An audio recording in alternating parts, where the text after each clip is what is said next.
ರಾಜ್ಯಾದ್ಯಂತ ಸರ್ಕಾರಿ ಬಸ್ ನಿಲ್ದಾಣಗಳಲ್ಲಿ ಪ್ರಯಾಣಿಕರು ಬೆಳಗ್ಗೆಯಿಂದಾನೇ ತುಂಬಿದ್ದಾರೆ. ಆದರೆ ಬಸ್ಗಳು ಮಾತ್ರ ನಿಂತಲ್ಲೇ ನಿಂತಿದ್ದಾವೆ. ಎಲ್ಲೋ ಅಲ್ಲೊಂದು ಇಲ್ಲೊಂದು ಅತಿ ವಿರಳ ಅನ್ನೋ ಹಾಗೆ ಬಸ್ಗಳ ಸಂಚಾರ ಇದೆ.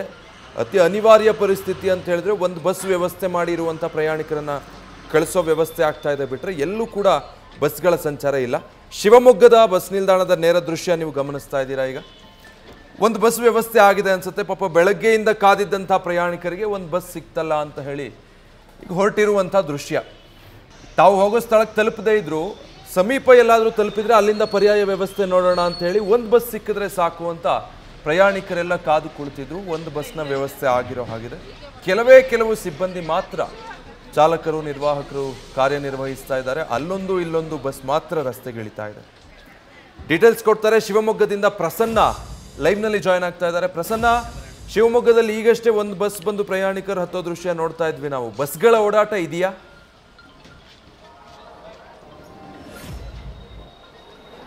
ವಿಜಯ್, ಏನು ರಾಜ್ಯ ಸರ್ಕಾರಿ ನೌಕರರ ಒಂದು ಸಂಘಟನೆ ಮುಷ್ಕರಕ್ಕೆ ಕರೆ ಕೊಟ್ಟಿದೆ. ಒಂದು ತಮ್ಮ ವಿವಿಧ ಬೇಡಿಕೆಗಳು ಈಡೇರಿಕೆ ಆಗ್ರಹಿಸಿಬಿಟ್ಟು ಇವತ್ತೇನು ಮುಷ್ಕರಕ್ಕೆ ಕರೆ ಕೊಟ್ಟಿದ್ದಾರೆ, ಆ ಒಂದು ಕರೆಗೆ ಶಿವಮೊಗ್ಗದಲ್ಲಿ ತುಂಬನೇ ಉತ್ತಮ ಪ್ರತಿಕ್ರಿಯೆನೇ ವ್ಯಕ್ತವಾಗಿದೆ ಅಂತ ಹೇಳ್ಬೋದು. ನಾನೀಗ ಶಿವಮೊಗ್ಗದ ಮುಖ್ಯ ಕೇಂದ್ರ ಬಸ್ ನಿಲ್ದಾಣದಲ್ಲಿ ತಾವಿಲ್ಲಿ ಗಮನಿಸ್ತಾ ಇರ್ಬೋದು. ಇಲ್ಲಿ ಪ್ರತಿದಿನ 300ಕ್ಕೂ ಹೆಚ್ಚು ಶೆಡ್ಯೂಲ್ಗಳು ಆಪರೇಟ್ ಆಗುತ್ತೆ. ಹಾಗೆ ಈ ಒಂದು ಶಿವಮೊಗ್ಗ ಜಿಲ್ಲೆಯಲ್ಲಿ ಖಾಸಗಿ ಬಸ್ಗಳಷ್ಟೇ ಸರ್ಕಾರಿ ಬಸ್ಗಳು ಕೂಡ ಜನರಿಗೆ ಸೇವೆ ಒದಗಿಸುವಲ್ಲಿ ಪ್ರಮುಖ ಪಾತ್ರ ವಹಿಸ್ತಾ ಇದೆ. ಆದರೆ ಸರ್ಕಾರಿ ಅಂದರೆ ಇವತ್ತೇನು ನೌಕರರು ಮುಷ್ಕರಕ್ಕೆ ಕರೆ ಕೊಟ್ಟಿದ್ದಾರೆ, ಈ ಒಂದು ಹಿನ್ನೆಲೆಯಲ್ಲಿ ಪ್ರಯಾಣಿಕರು ಬೆಳಿಗ್ಗೆಯಿಂದ ಇಲ್ಲಿ ಆಗಮಿಸಿದ್ರು ಕೂಡ ತಾವು ಏನು ತೆರಳಬೇಕಾಗಿತ್ತು ಆ ಊರುಗಳಿಗೆ ಸೂಕ್ತವಾದಂಥ ಒಂದು ಬಸ್ ವ್ಯವಸ್ಥೆ ಇಲ್ಲದ ಕಾರಣ ಅವರು ಅಲ್ಲಿಂದ ಬೇರೆ ಬೇರೆ ಮಾರ್ಗಗಳಿಗೆ ಹೋಗುವಂಥದ್ದು, ಅಂದರೆ ಪರ್ಯಾಯ ವ್ಯವಸ್ಥೆಗಳ ಮೂಲಕ ಹೋಗುವಂಥದ್ದು. ಅಂದರೆ ಶಿವಮೊಗ್ಗದಲ್ಲಿ ಒಂದು ಅನುಕೂಲ ಏನು ಅಂತಂದರೆ ಸರ್ಕಾರಿ ಬಸ್ ನಿಲ್ದಾಣ ಪಕ್ಕದಲ್ಲೇ ಖಾಸಗಿ ಬಸ್ ನಿಲ್ದಾಣ ಇರೋದ್ರಿಂದ ಮತ್ತು ಬಹುತೇಕ ಎಲ್ಲ ಕಡೆಗೂ ಖಾಸಗಿ ಬಸ್ಗಳ ಸೌಲಭ್ಯ ಇರೋದ್ರಿಂದ ಈ ಒಂದು ಹಿನ್ನೆಲೆಯಲ್ಲಿ ಪ್ರಯಾಣಿಕರು ತುಂಬ ಇದ್ರ ಬಗ್ಗೆ ಯೋಚನೆ ಮಾಡದೆ ತಕ್ಷಣವೇ ಪಕ್ಕದಲ್ಲಿರುವಂಥ ಒಂದು ಖಾಸಗಿ ಬಸ್ ನಿಲ್ದಾಣಕ್ಕೆ ತೆರಳಿಬಿಟ್ಟು ಅಲ್ಲಿಂದ ತಮ್ಮ ದೂರದ ಪ್ರಯಾಣಗಳಿಗೆ ಹೊರಡ್ತಿರುವಂಥದ್ದು. ಆದರೂ ಕೂಡ ಕೆಲವೊಂದಷ್ಟು ಜನ ಇಲ್ಲಿ ಸಿಗ್ಬೋದು, ಬಸ್ ವ್ಯವಸ್ಥೆ ಇರ್ಬೋದು ಅಂತ ಹೇಳ್ಬಿಟ್ಟು ನಿರೀಕ್ಷೆ ಇಟ್ಕೊಂಡು ಏನು ಬಂದಿದ್ರು ಅವರು ಸ್ವಲ್ಪ ಹೊತ್ತು ಕಾದ್ಬಿಟ್ಟು ಇನ್ನೇನು ಬಸ್ ಶೆಡ್ಯೂಲ್ ಆಗಲ್ಲ ಅಂತ ಹೇಳ್ಬಿಟ್ಟು ತೀರ್ಮಾನ ಆದ ನಂತರ ಬೇರೆ ವ್ಯವಸ್ಥೆ ಮಾಡಿರೋದು. ಅದರ ಜೊತೆಗೆ ಕೆಲವು ಏನು ಟ್ರೈನಿಂಗ್ ಮತ್ತು ಈಗ ತರಬೇತಿಯಲ್ಲಿ ಇದ್ದಂಥವ್ರು ಮತ್ತು ಕಾಂಟ್ರಾಕ್ಟ್ ಬೇಸಿಸಲ್ಲಿ ಏನು ಸರ್ಕಾರಿ ಸಂಸ್ಥೆಯ ನೌಕರರು ಏನು ಕೆಲಸ ಮಾಡ್ತಾರೆ ಅವ್ರನ್ನ ಮುಂದಿಟ್ಕೊಂಡ್ಬಿಟ್ಟು ಈ ಸ್ಥಳೀಯ ಸಾರಿಗೆ ಅಧಿಕಾರಿಗಳು ಅವ್ರನ್ನ ಕಾರ್ಯಾಚರಣೆಗೆ ಇಳಿಸ್ತಿರುವಂಥದ್ದು. ಹಾಗಾಗಿ ಕೆಲವು ಬಸ್ಗಳು ಈಗ ಸಂಚಾರ ಆರಂಭಿಸಿದ್ರು ಕೂಡ ಬಹುತೇಕ ಈಗ ಇಡೀ ನಿಲ್ದಾಣ ಬಿಕ್ಕು ಅಂತ ಹೇಳ್ಬಿಟ್ಟು ನಾವು ಕಾಣ್ತಾ ಇದೆ. ಬನ್ನಿ, ಈ ಸಂದರ್ಭದಲ್ಲಿ ನಮಗೆ ಈ ಒಂದು ಸಂದರ್ಭದಲ್ಲಿ ಇರೋಂಥ ಯೋಗೇಂದ್ರ ಅಂತ ಹೇಳ್ಬಿಟ್ಟು ನೌಕರರು ಅವ್ರನ್ನ ಮಾತಾಡಿಸ್ತೀನಿ. ಸರ್, ಈಗ ನಿಮ್ಮ ಒಂದು ಬೇಡಿಕೆ ಇತ್ತು, ಇದಕ್ಕೆ ಸಂಬಂಧಪಟ್ಟಂತೆ ಮುಷ್ಕರ ನಡೀತದೆ, ಯಾವ ಥರ ನಡೀತದೆ, ನಿಮ್ಮ ಪ್ರತಿಕ್ರಿಯೆಯನ್ನು?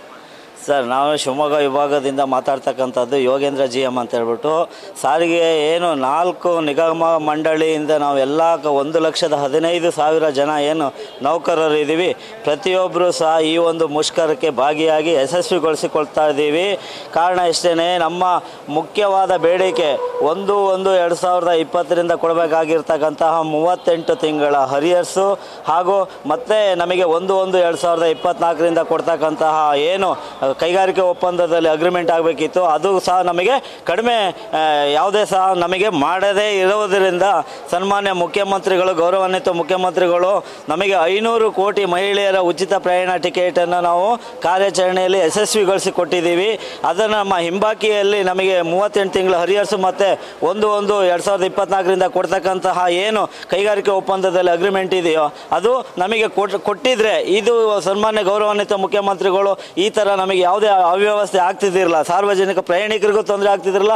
ಇದು ಒಂದು ಬೇಜವಾಬ್ದಾರಿತನದ ಒಂದು ರಾಜ್ಯ ಸರ್ಕಾರದ ಸಿದ್ದರಾಮಯ್ಯನವರ ಒಂದು ಗೌರವಾನ್ವಿತ ಸಿದ್ದರಾಮಯ್ಯನವರು ಬೇಜವಾಬ್ದಾರಿತನ ತೋರಿದ್ರಿಂದ ಈ ಮುಷ್ಕರಕ್ಕೆ ಅವರೇ ನೇರ ಹೊಣೆಗಾರರು ಅಂತ ಹೇಳ್ಬಿಟ್ಟು ಈ ಸಂದರ್ಭದಲ್ಲಿ ಹೇಳೋಕ್ಕೆ ಇಷ್ಟಪಡ್ತಾ ಇದ್ದೀನಿ. ಶಿವಮೊಗ್ಗ ಒಂದು ಬಸ್ ನಿಲ್ದಾಣ ಎಷ್ಟು ಜನ ನೀವು ಪ್ರಯಾಣ ಮಾಡಬೇಕಾಗಿತ್ತು, ಇವತ್ತು ಹೇಗಿದೆ ಪರಿಸ್ಥಿತಿ?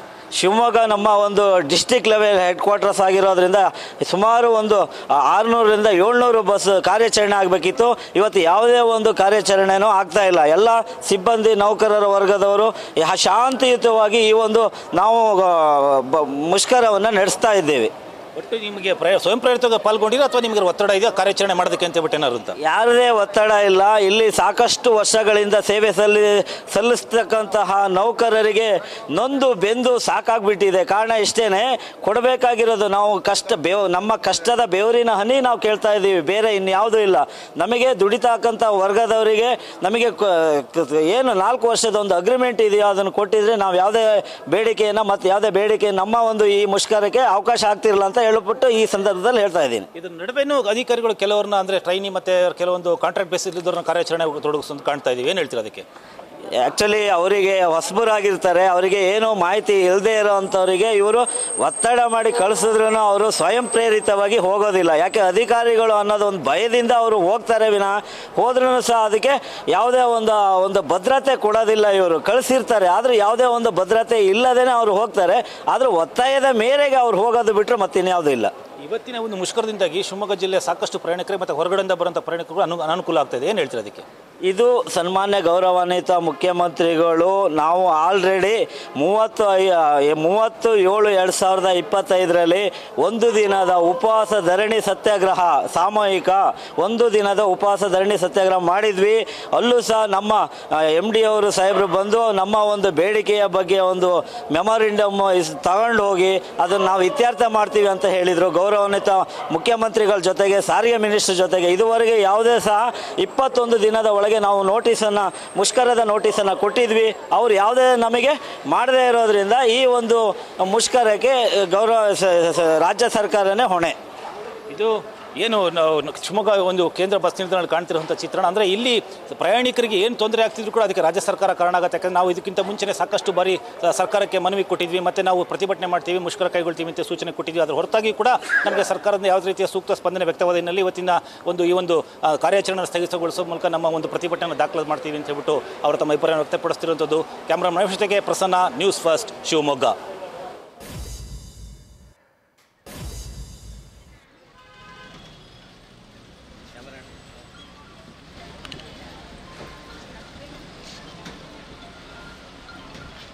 ಅಂತ ಒಂದು ಕೆಲಸ ಆಗ್ತಾ ಇದೆ.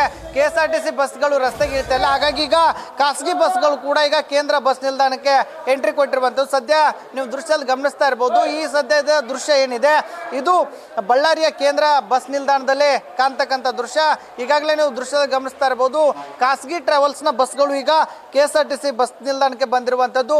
ದೂರದ ಊರುಗಳಿಗೆ ಪ್ರಯಾಣ ಬೆಳೆಸ್ತಕ್ಕಂಥ ಪ್ರಯಾಣಿಕರಿಗೆ ಅನುಕೂಲ ಆಗಲಿ ಅನ್ನುವಂಥ ಒಂದು ನಿಟ್ಟಿನಲ್ಲಿ ಈಗಾಗಲೇ ಸಾಕಷ್ಟು ಬಸ್ಗಳು ಕೂಡ ಬೆಂಗಳೂರು, ಧರ್ಮಸ್ಥಳ ಹೀಗೆ ವಿವಿಧ ಭಾಗಗಳಿಗೆ ತೆರಳೋಕೆ ಈಗಾಗಲೇ ಖಾಸಗಿ ಬಸ್ಗಳನ್ನು ಈಗ ಅಧಿಕಾರಿಗಳು ಏನು ಕೇಂದ್ರ ಬಸ್ ನಿಲ್ದಾಣದಲ್ಲಿ ಬಿಟ್ಟಿರುವಂಥದ್ದು. ಹಾಗಾಗಿ ಒಂದಷ್ಟು ಪ್ರಯಾಣಿಕರಿಗೆ ಬೇರೆ ಊರುಗಳಿಗೆ ತೆರಳಬೇಕಿತ್ತು, ಅವ್ರಿಗೆ ಈಗ ಅನುಕೂಲ ಆಗ್ತಾ ಇರುವಂಥದ್ದು. ಆದರೆ ಎಲ್ಲೋ ಒಂದು ಕಡೆ ತಾಲೂಕು ಕೇಂದ್ರಗಳಿಗೆ ಹೋಗ್ತಕ್ಕಂಥ ಏನು ಪ್ರಯಾಣಿಕರಿದ್ರು ಅವರು ಬೆಳಗಿನ ಜಾವ 4 ಗಂಟೆಯಿಂದ ಈಗ ಪರದಾಟವನ್ನು ನಡೆಸ್ತಾ ಇದ್ದಾರೆ. ಇನ್ನೊಂದು ಕಡೆ ದುಪ್ಪಟ್ಟಾದ ಹಣವನ್ನು ಇಲ್ಲಿನ ಏನು ಖಾಸಗಿ ಟ್ರಾವೆಲ್ಸ್ನವರು ಪಡಿತಾರೆ ಅನ್ನುವಂಥ ಒಂದು ಆರೋಪ ಇತ್ತು.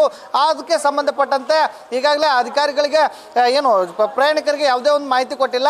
ಯಾಕಂದರೆ ನಾವು ಮನೆಗೆ ಹೋಗಿ ತಲುಪಿದ್ರೆ ಸಾಕು ಅನ್ನುವಂಥ ಒಂದು ನಿಟ್ಟಿನಲ್ಲಿ ಪ್ರಯಾಣಿಕರು ಇರುವಂಥದ್ದು. ಒಂದು ಕಡೆ ಮಳೆ ಆಗ್ತಾ ಇದೆ, ಮತ್ತೊಂದು ಕಡೆ ಬಸ್ ಇಲ್ಲ, ಸಾಕಷ್ಟು ಪ್ರಯಾಣಿಕರು ಹೈರಾಣ ಆಗಿರುವಂಥದ್ದು. ಹಾಗಾಗಿ ಸಾಕಷ್ಟು ಏನು ಬೆಂಗಳೂರು ಸೇರಿದಂತೆ ವಿವಿಧ ಭಾಗಗಳಿಗೆ ಹೋಗಬೇಕಾದಂಥ ಪ್ರಯಾಣಿಕರು ಈಗ ಖಾಸಗಿ ಬಸ್ಗಳನ್ನು ಅನಿವಾರ್ಯ ಅನ್ನುವಂಥ ಒಂದು ನಿಟ್ಟಿನಲ್ಲಿ ಏನು ಅವಲಂಬನೆ ಮಾಡಿಕೊಂಡು ಈಗ ಹೋಗ್ತಾ ಇರುವಂಥದ್ದು. ಈಗ ಖಾಸಗಿ ಬಸ್ಗಳು ಸುಮಾರು 10ಕ್ಕೂ ಹೆಚ್ಚು ಬಸ್ಗಳು ಈ ಒಂದು ಕೇಂದ್ರ ಬಸ್ ನಿಲ್ದಾಣಕ್ಕೆ ಬಂದಿರುವಂಥದ್ದು.